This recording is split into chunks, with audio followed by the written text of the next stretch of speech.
दयानिधि है, तो दया भी करेंगे कभी ना कभी। दुख हारी हरि दुखिया जन की, दुख क्लेश हरेंगे कभी ना कभी।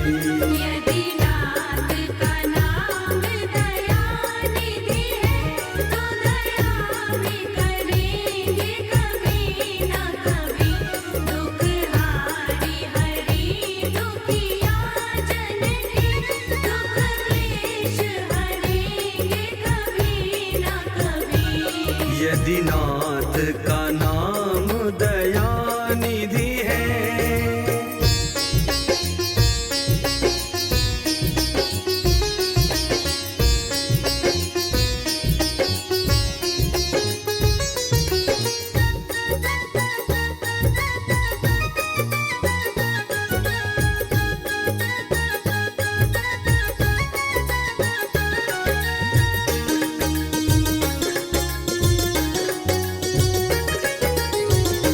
जहाँ कीर्त निषाद का आदर है, जहाँ व्याध अजामिल का घर है।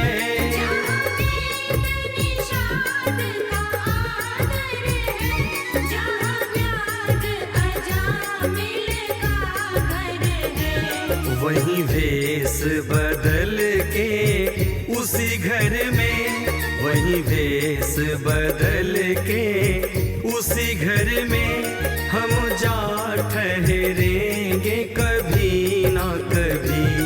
यदि नाथ का नाम दयानिधि है, तो दया भी करेंगे कभी ना कभी। दुख हारी हरि दुखिया जन की, दुख क्लेश हरेंगे कभी ना कभी। यदि नाथ का नाम दयानिधि है, तो दया भी करेंगे कभी ना कभी। दुख हारी हरि दुखिया जन की, दुख क्लेश हरेंगे कभी ना कभी। यदि नाथ का नाम दयानिधि है।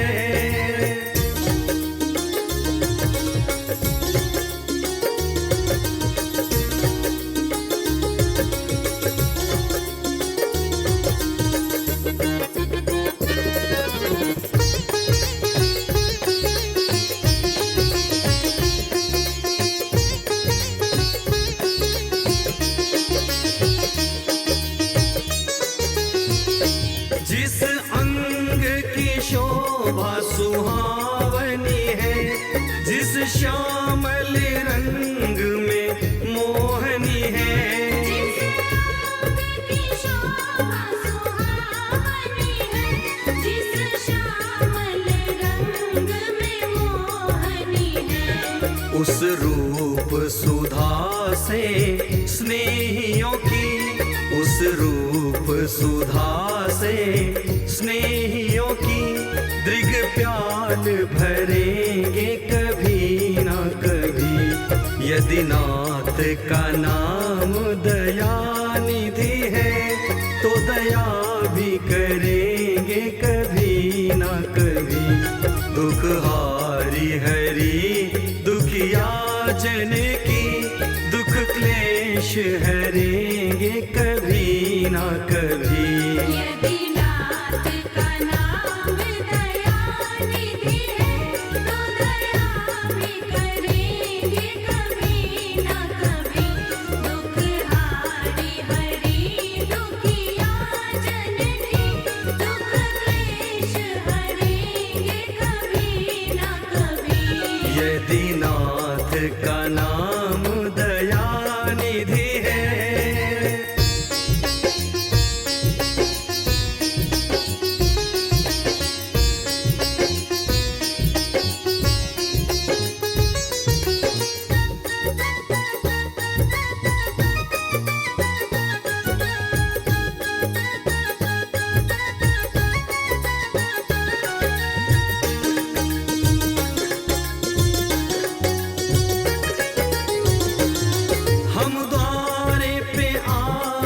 होके आके खड़े, मुद्दत से इसी जिद पर है अड़े।